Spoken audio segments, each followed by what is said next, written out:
अस्सलाम वालेकुम। आज का हमारा टॉपिक है अमराओ जान अदा। ये नावल है जो मिर्ज़ा मोहम्मद हादी रुस्वा ने लिखा।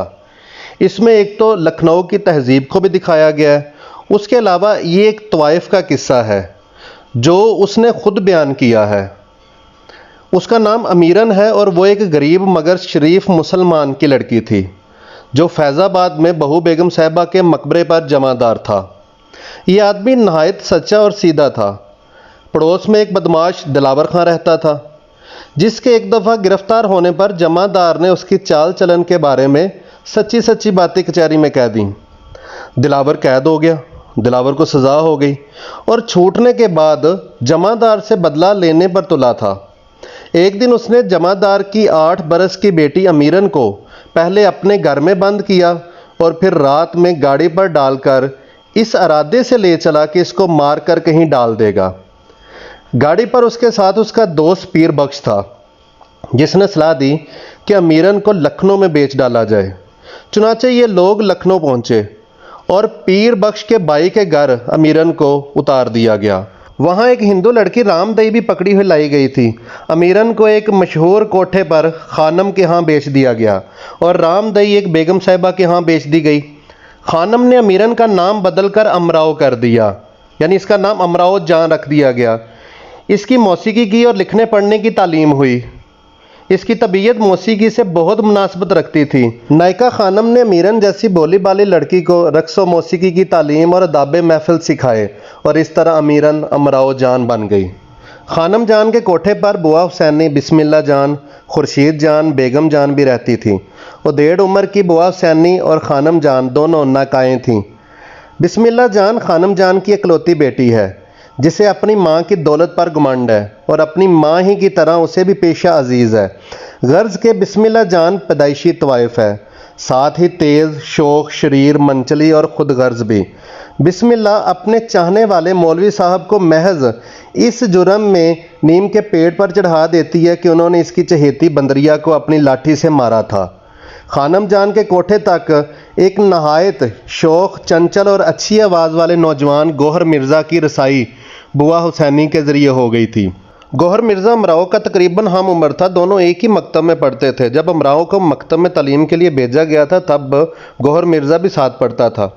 दोनों साथ साथ बड़े हुए। अमराओ अक्सर मिर्ज़ा की शरारतों का निशाना बनती थी। कभी कभी तंग आकर मौलवी साहब से शिकायत कर देती थी, लेकिन अमराओ को गौहर मिर्ज़ा से प्यार होने लगा था क्योंकि गौहर मिर्ज़ा की किसी शरारत पर मौलवी साहब अगर उसे सज़ा देते तो अमराओ जान को उस पर तरस आ जाता था। इस तरह गौहर मिर्ज़ा और अमराओ जान अदा का गुलची अबल बन गया। इनको प्यार हो गया एक दूसरे से। खानम बाई ने अमीरन को अमराओ जान बना दिया और इसको मुकम्मल तौर पे रक्स, मौसीकी और दूसरों का दिल लुभाने की तालीम दी गई। अब बड़े बड़े नवाबों का यहाँ आना जाना शुरू हो गया। इसके कोठे पर आने वाले जितने थे वो सब बिगड़े हुए और जवाल अमादा माशरे के नवाब और रईसजादे थे। गौहर मिर्ज़ा के बाद अमराओ जान सुल्तान मिर्ज़ा को चाहने लगी।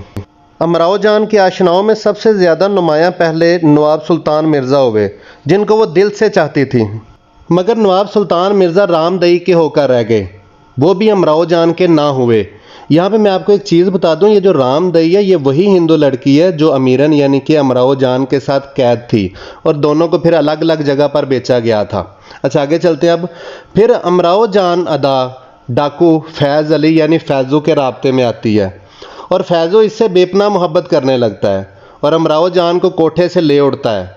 रास्ते में फैज़ू और उसके साथियों को राजा दयान सिंह के आदमी घेर लेते हैं और फैज़ू जो है वो मुसीबत में आ जाता है, मुसीबत में गिर जाता है, जिसकी वजह से फैज़ू को अमराओ को छोड़कर भागना पड़ता है।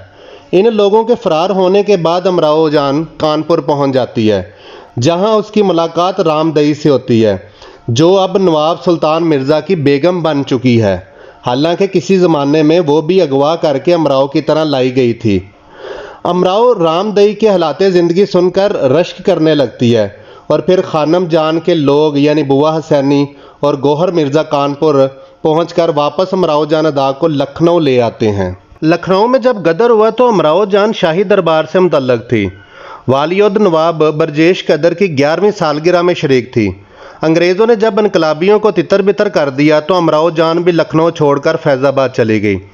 فیض آباد میں بھی امراؤ نے بہت شہرت اور مقبولیت حاصل کی، یہاں تک کہ ایک دن امراؤ خود اپنے گھر مجرے کے لیے بلائی گئی، یعنی وہ گھر جہاں وہ پیدا ہوئی تھی۔ اس کی ماں نے جب اس کو دیکھا تو اسے پہچان لیا اور اسے اندر بلا کر گلے لگا کر رونے لگی، یعنی دونوں ایک دوسرے سے لپٹ کر خوب روئیں۔ لیکن امراؤ کا بھائی غصے میں آ کر تلوار نکال کر قتل کرنے کے درپے ہوا، مگر اصل واقعہ جاننے کے بعد چھوڑ کر چلا گیا۔ امراؤ جان پھر لکھنؤ چلی گئی اور امراؤ جان پھر یہاں چمکنے لگی۔ وہاں ایک نواب محمود علی خان نے دعویٰ کیا کہ امراؤ جان اس کی منکوحہ ہے، اس کے نکاح میں ہے۔ اس وقت ایک اکبر علی خان امراؤ کے مددگار ہوئے اور محمود علی خان سے اس کی جان چھڑائی، اور پھر 3 سال امراؤ اکبر علی خان کے گھر رہی۔ اکبر علی خان کے گھر سے نکل کر امراؤ نے اپنے طور پر کاروبار شروع کیا۔ ایک دن درگاہ میں امراؤ کی ملاقات رام دئی سے ہوئی۔ ملاقات تو رام دئی سے اس کی پہلے بھی ہو چکی تھی، لیکن اب یہ راز کھلا کہ رام دئی اسی نواب سلطان مرزا کی بیوی ہے جس سے امراؤ کسی زمانے میں بے حد محبت کرتی تھی۔ ایک دن امراؤ اپنی دوستوں کے ساتھ بخشی کے تالاب پر سیر کرنے گئی۔ وہاں اس نے دلاور خان کو کھرپی سے کچھ کھودتے ہوئے دیکھا۔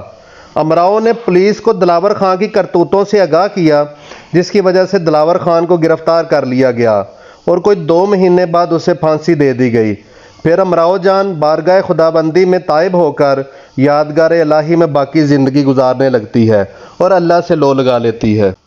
اس چینل پر اگلی ویڈیو میں امراؤ جان ادا کے چھوٹے غیر اہم کردار جو ہیں اور بڑے اہم کردار، ان کا جائزہ لیا جائے گا اور ان کے بارے میں تفصیل سے بتایا جائے گا، اس لیے اگلی ویڈیو کو ضرور دیکھیے گا۔ اللہ حافظ۔